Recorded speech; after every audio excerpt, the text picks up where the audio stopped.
Só 6 escritoras homenaxeadas durante 62 edicións que leva o Día das Letras Galegas.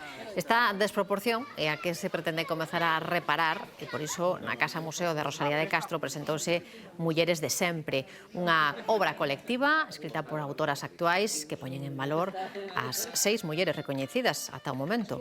Son 20.000 exemplares editados pola Fundación Xistral e que serán entregados de balde coa compra dun libro en galego en calquera das librarías federadas.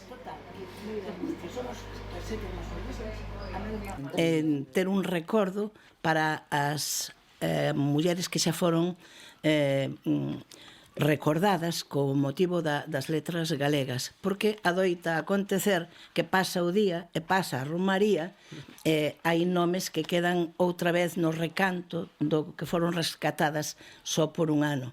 Na parte da nosa falta de normalización, non só idiomática, evidentemente, sino tamén cultural, pasa por unha aposta polo ese empoderamento que precisamos, non?